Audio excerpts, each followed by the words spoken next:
pembatasan 30% belanja pegawai. Beban 30% itu rata-rata menambah karena penambahan P3K penuh waktu dan paruh waktu.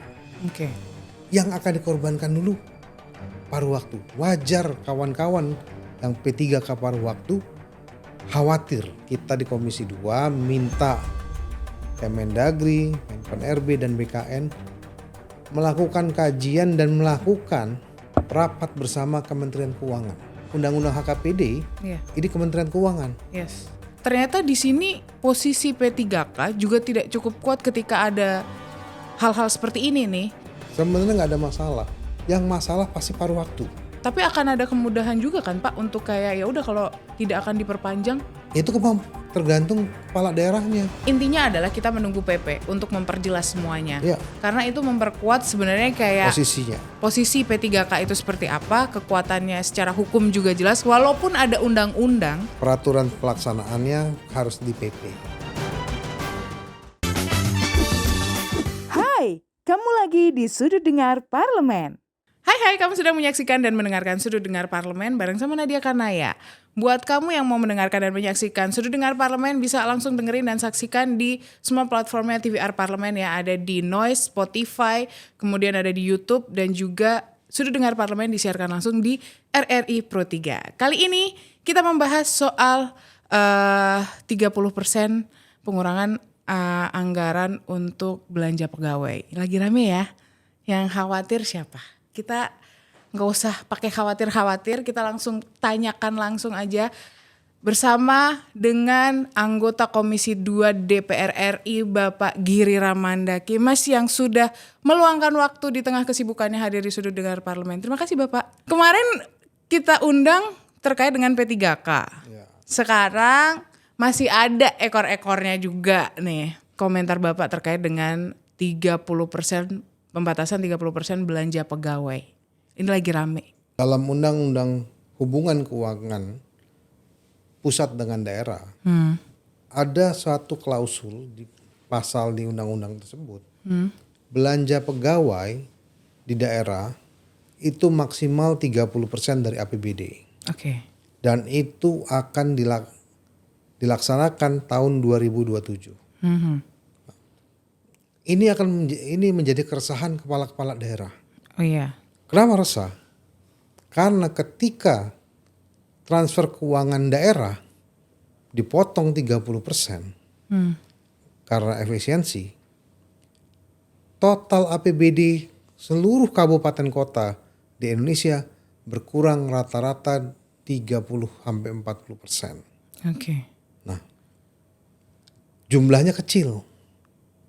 Kalau kemarin misalkan APBD kabupaten tersebut 1 triliun. Belanja pegawainya dengan P3K penuh waktu dan paruh waktu 28%. Gak nyampe 30%. Begitu dipotong 30%, otomatis persentasenya naik jadi 36%. Okay. Ini yang menjadi tantangan kepala daerah. Karena undang-undang HKPD mengisyaratkan hanya 30%. Oke. Nah, kekhawatiran di daerah adalah kawan-kawan P3K paruh waktu yang akan lebih dahulu akan diberhentikan. Yes. Karena untuk mengejar maksimal 30%. Karena kenapa? Kepala-kepala daerah juga nggak mau jadi masalah. Kalau tidak menaati undang-undang, melanggar hukum. Dia takut situ. Di satu sisi ada P3K. Beban 30% itu rata-rata menambah karena penambahan P3K penuh waktu dan paruh waktu. Oke. Yang akan dikorbankan dulu paruh waktu. Wajar kawan-kawan yang P3K paruh waktu khawatir akan ada PHK massal. Oke. Bukan semua satu kabupaten, hampir seluruh kabupaten di Indonesia mengalami hal tersebut, kecuali kabupaten-kabupaten yang memang secara APBD-nya besar dan aman untuk gaji pegawainya. Oke. Kalau berarti ini dengan kata lain, kalau dari apa yang tadi Bapak sampaikan, dengan adanya pemotongan atau pembatasan ya untuk belanja pegawai, itu secara langsung impact-nya memang tertuju kepada P3K paruh waktu yang ada di daerah. Yang rentan adalah kawan-kawan P3K paruh waktu karena mereka kontrak. Dan kontraknya tidak standar setiap kabupaten. Ada yang per tahun, ada yang per 2 tahun, ada yang per 3 tahun, ada yang 6 bulan. Oke. Nah ini kan menjadi kekhawatiran wajar.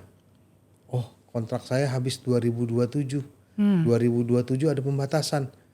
Diperpanjang lagi gak kontrak saya? Ya. Kan kekhawatirannya wajar. Dan kekhawatiran itu, kerentanan itu dilihat juga para pembina kepegawaian daerah. Untuk mangkas anggaran, yang pertama bisa dilakukan, yang ini dulu, yang didahulukan. Kalau P3K penuh waktu kan kontraknya minimal 3 tahun. Iya. Bukan setahun atau 6 bulan sampai 2 tahun. Iya. 3 tahun minimal, sampai 5 tahun. Kalau PNS gak bisa diberhentikan merta-merta. Karena kontraknya seumur hidup. Iya. Kecuali melanggar. Iya. Nah itu. Nah itulah kerentanan itu yang membuat kawan-kawan P3K paruh waktu menjadi khawatir. Kalau P3K paruh waktu sudah di PHK massal masih belum cukup, ya P3K penuh waktu. Makanya mereka khawatir semua. Nah inilah di Komisi 2 waktu rapat dengan Kemendagri, Menpan RB dan BKN, ini kan menjadi concern serius kita. Kita sudah memperjuangkan mereka menjadi P3K, baru setahun menikmati status dengan P3K, akan terjadi PHK massal lagi. Padahal kita membuat terobosan dengan P3K paruh waktu itu agar 1,7 juta honorer yang tidak tertampung di P3K penuh waktu itu jadi ASN. Oke. Dan mencegah PHK massal. Nah ini akan ada PHK massal lagi. Kalau ini dijalankan. Kalau dijalankan. Undang-undang. Makanya kita di Komisi 2 minta Kemendagri, Menpan RB dan BKN melakukan kajian dan melakukan rapat bersama Kementerian Keuangan. Karena ini ranahnya Undang-Undang HKPD, Iya. ini Kementerian Keuangan. Yes. Permintaan yang paling tinggi adalah bagaimana Kementerian Keuangan bisa bersepakat untuk menangguhkan pelaksanaan undang-undang tersebut. Oke, pembatasan 30% belanja pegawai ini ya. Yang di 2027 ditangguhkan. Dan nanti penangguhannya juga kita dikaji secara hukum apa. Ataukah dengan Perpu atau dengan Perpres. Harus dikaji secara hukum karena itu undang-undang. Iya. Kalau revisi undang-undang akan memakan waktu lama. Tapi kalau Perpu tinggal presiden yang mengeluarkan ataupun penundaan yang dilandasi oleh Perpres atau Kepres. Oke. Nah itu kita harus tanya dulu dengan ahli-ahli hukum tata negara. Oke. Tapi intinya itu. Skema yang kedua adalah menarik ASN, gaji ASN menjadi tanggung jawab pemerintah pusat. Seluruhnya. Seluruhnya, berarti semua daerah ini menjadi tanggung jawab pusat. Oke. Artinya komponen dana alokasi umum untuk belanja pegawai itu dihapuskan. Itu ada alternatif kedua. Oke. Jadi beban belanja pegawai numpuknya di pusat. Oke. Alternatif ketiga, kawan-kawan P3K gajinya dioper ke belanja barang dan jasa. Bukan di P3K belanja seluruhnya atau P3K paruh waktu, kalau nggak cukup P3K penuh waktu juga. oke. Tapi ini akan menimbulkan kekhawatiran juga kawan-kawan. Karena barang dan jasa itu nggak wajib dibayarkan. Oke. Dengan belanja pegawai itu yang wajib dibayarkan tiap bulan. Oke. Kalau barang dan jasa mereka tergantung anggarannya ada dibayarkan. Oke, berarti ini artinya impact-nya nanti adalah ketidakpastian untuk Pembayaran. pembayaran. Tapi tidak ada PHK massal. Oke. Artinya gini, ini alternatif kebijakan yang bisa kita ambil, pemerintah pusat bisa ambil. Nah, sementara kita melakukan evaluasi kerja-kerja apa yang bisa dimaksimalkan dengan kawan-kawan P3K penuh waktu dan paruh waktu di daerah. Karena apa? Ya konsekuensinya ketika diambil pusat, ketika digaji, mereka harus ada output yang harus nilai. Iya. Waktu kita rapat dengan BKN, baru 16% organisasi pemerintah yang mempunyai kinerja harian. Artinya masih ada 84% organisasi pemerintah pusat maupun daerah yang belum mempunyai kinerja harian dari setiap individu karyawannya. Oke, baik. itu. Berarti ini artinya ketika skema-skema ini nanti 3 skema ini salah satunya dipilih ketika berada di pusat harus ada penyesuaian baik dari penilaian dan yang lainnya. Betul. Di pegawai yang P3K yang ada di daerah, baik paruh waktu maupun full time ya kan, penuh waktu. Kita masih akan membahas soal P3K ini dengan kecemasan pembatasan 30% belanja pegawainya. Tapi nanti kita lanjutkan di segmen kedua, jadi jangan kemana-mana, tetap di Sudut Dengar Parlemen. Hai, kamu lagi di Sudut Dengar Parlemen. Balik lagi di Sudut Dengar Parlemen masih sama Nadia Kanaya dan Pak Giri. Ini kita masih membahas soal pembatasan 30% belanja pegawai di Undang-Undang HKPD yang impact-nya ini menjadi kecemasan, kekhawatiran di teman-teman kita P3K paruh waktu maupun penuh waktu. Tadi Bapak sudah menyampaikan ada 3 skema. Kalaupun skema itu dipilih yang diambil di pusat, itu sebenarnya skema itu bisa menjadi skema jangka panjang kan Pak? Kita dialihkan menjadi pegawai pusat, ada konsekuensi. Daerah tidak punya kewenangan lagi ngatur. Termasuk perekrutannya? Iya, itu resikonya. Oke. Pasti pusat kan saya kan yang tanggung jawab, bayar. Masa saya nggak bisa ngatur? Oke. Nah, konsekuensi ini siap nggak oleh daerah? Kan kepala daerah maunya eselon 2 dia yang ngatur. Oke. Kalau dengan skema itu di bawah pusat semua, kan yang ngatur pusat. Pasti ada keinginan pusat untuk mengatur Oke. ASN-nya. Tapi bisa kan kalau seandainya daerah request nih umpama kebutuhannya ini, membutuhkan ini. Pembukaan ASN, P3K, itu kan usulan daerah. Kepala daerah sebagai pembina kepegawaian daerah melalui badan kepegawaian daerahnya melakukan assessment. Oke. Kebutuhan jabatan, kebutuhan organisasinya apa saja. Kalau kurang dia mengajukan ke pusat. Oke. Nah, pusat selalu minta sekarang kesanggupan daerah untuk bayar. Surat tanggung jawab penuh. Oke. Surat pertanggungjawaban penuh untuk membayar. Kalau daerah menyanggupi membayar, membuat analisis tentang belanja pegawainya dan memungkinkan untuk membayar, pasti akan disetujui oleh Menpan RB untuk penambahan formasi. Nah itu. Nah sekarang jadi masalah ketika transfer keuangan daerah berkurang. Oke. Itu yang jadi masalah. Oke. Nah, karena penyebabnya adalah pemerintah pusat, transfer keuangan memang dikurangi, ya solusinya harus dari pemerintah pusat juga. Makanya saya pilih opsi yang paling lunak adalah penundaan pelaksanaan Undang-Undang HKPD. Oke. Sampai kapan penundaannya? Ya sampai efisiensi anggaran selesai, Oke. Berarti belum. pemotongan TKD selesai. Oke. Kalau masih 2028 dipotong lagi, ya tunda lagi. Nah, sembari kita membenahi daerah. Membenahi daerah, bagaimana kemandirian daerah, Oke. kemampuan keuangan daerah. Kan yang kita maunya, otonomi itu menghasilkan daerah-daerah yang bisa mandiri. Iya. Tapi kan evaluasi Kemendagri, banyak daerah masih mengandalkan transfer keuangan daerah dari pusat. Yang akan dievaluasi apakah pelaksanaan otonominya atau apa nih? Ya, pelaksanaan otonomi pasti. Kemudian bagaimana tata kelola pemerintahannya harus dievaluasi. Oke. itu yang diinginkan oleh pemerintah pusat, oleh Pak Presiden adalah daerah membangun kemandiriannya. Oke. Nah, memang ada daerah-daerah yang belum relaksasi belum efisiensi TKD.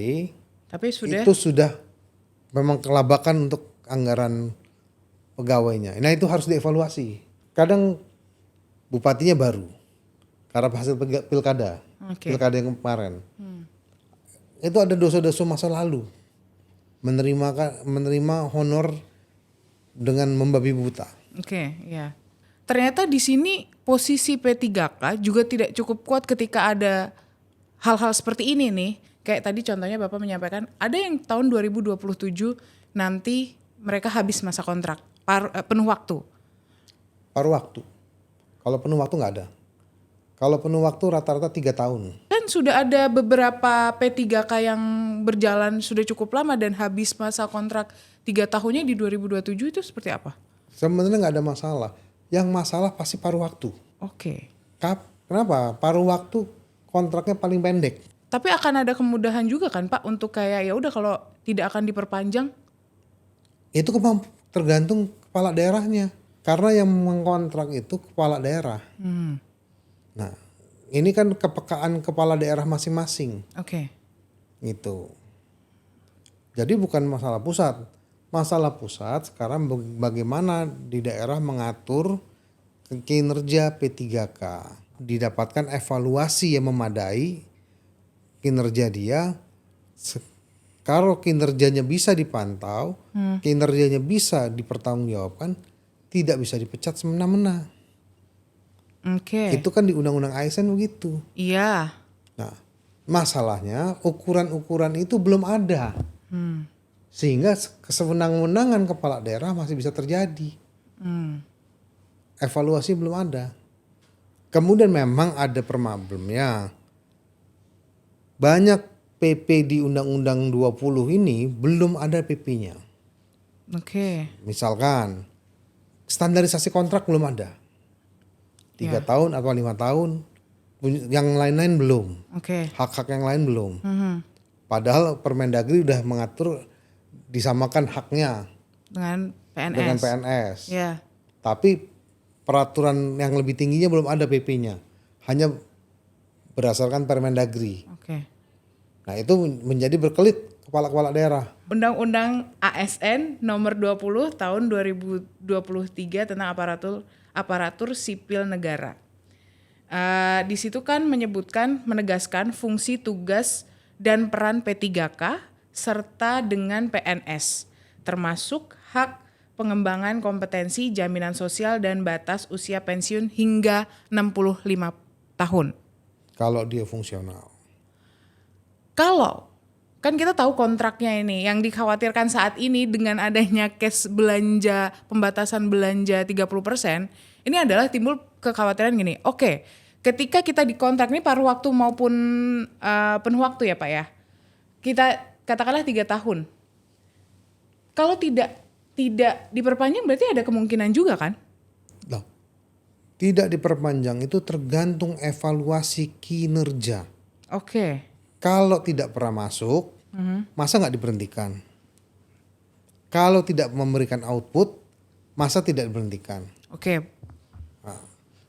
Makanya yang jadi masalah, evaluasi kinerja yang rigid belum ditetapkan. Oke. Sehingga batasan-batasan mana yang diperpanjang, mana yang tidak diperpanjang masih ambigu. Oke. Itu yang celah banyak akan dimainkan di Badan Kepegawaian Daerah. Oke. Kalau sudah jelas apa PP-nya udah ngatur rigid, nggak bisa diberhentikan semena-mena dong. Otomatis kontraknya Diperpanjang. diperpanjang. Oke. Tapi kenapa P3K ada? Karena sudah pusing dengan PNS yang tidak bisa diberhentikan. Yang banyak direkrut pemerintah pusat sekarang P3K bukan PNS. Oke. Itu. Oke. Masalah pemutusan hubungan kerja ini harus dipertegas nanti dengan PP. Evaluasi kinerjanya apa? Oke. yang bisa diberhentikan evaluasi kinerja seperti apa. Yang harus otomatis diperpanjang apa. Nah itu. Oke, jadi tidak bisa asal memberhentikan. Ya enggak. Termasuk dengan case-case seperti ini, Ya, pembatasan ini kan ini. masalah, ini alasan pemerintah daerah memberhentikan P3K paruh waktu. Paruh waktu ya. Iya, paruh waktu. Oke. Karena yang beban beratnya sekarang paruh waktu, bukan P3K penuh waktu. Oke. Kita di pusat meresponnya karena ini adalah gawe pusat memotong 30% efisiensi, harus ada relaksasi dong dari pusat. Oke, yaitu dengan penundaan itu. Kan sudah kasih daerah dikasih stick nah. Udah dipukul nah tuh 30% dipotong.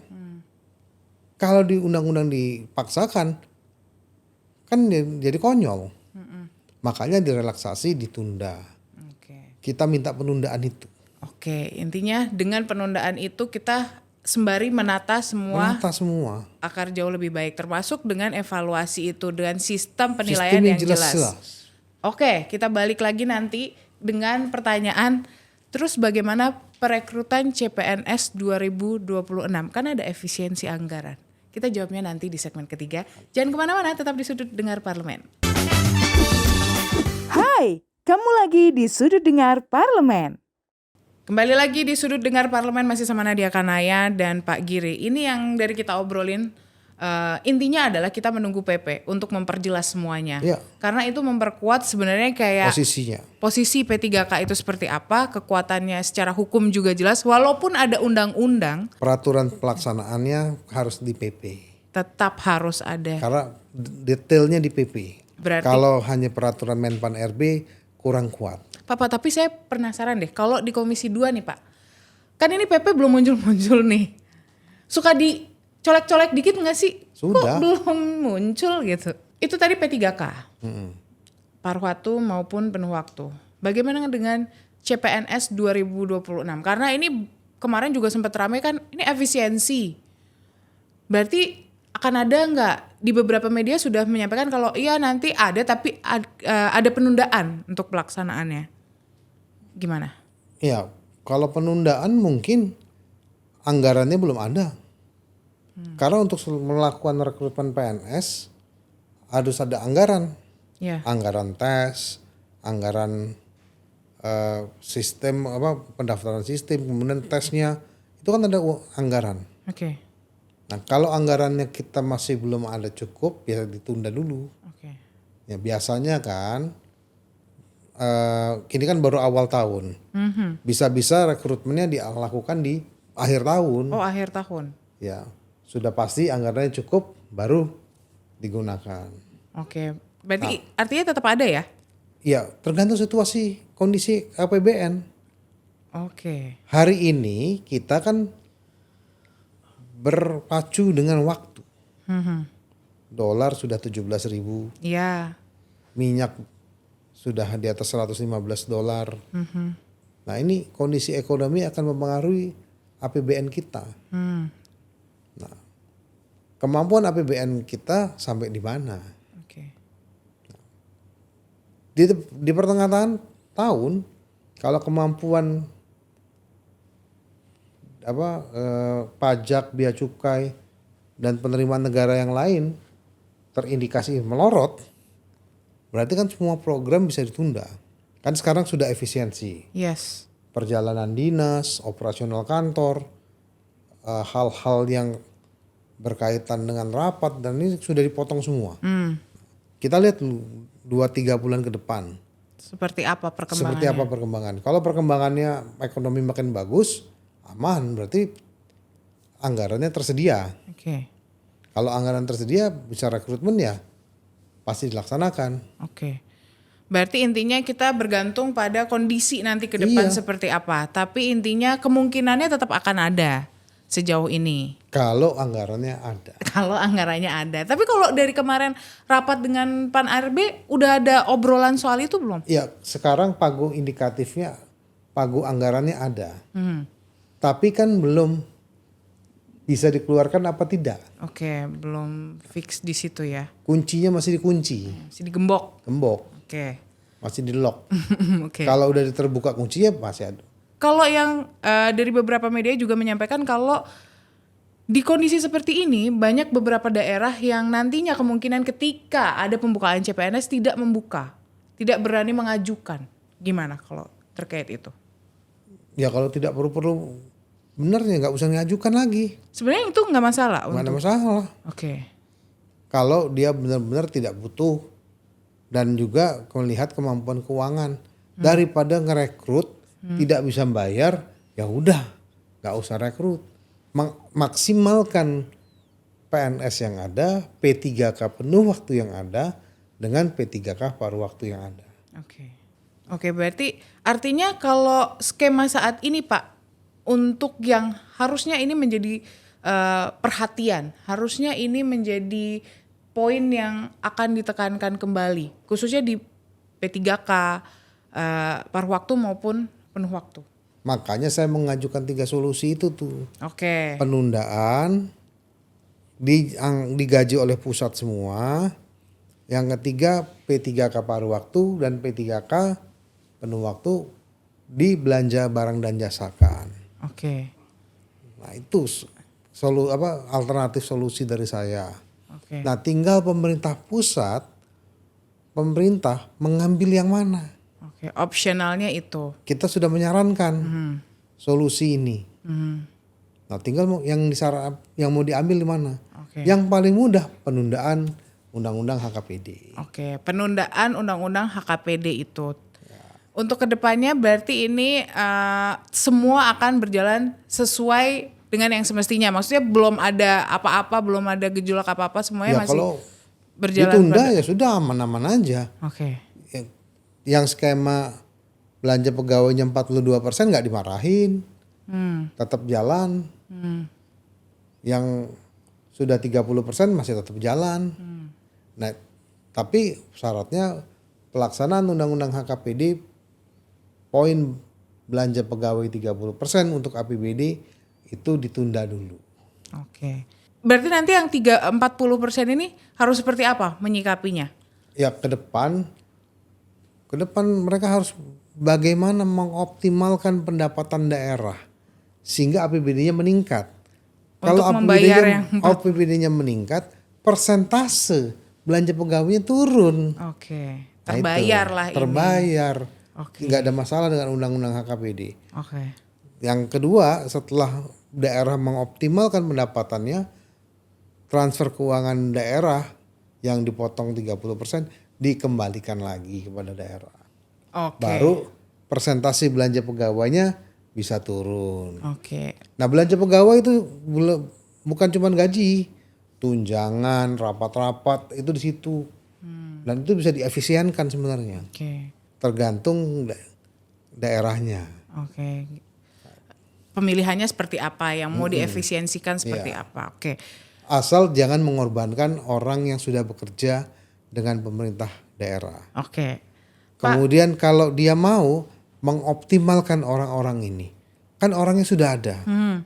Apa di upgrading, apa dikasih pendidikan lanjutan agar bisa mengefisienkan jabatan-jabatan yang masih kosong, yang dirasa perlu.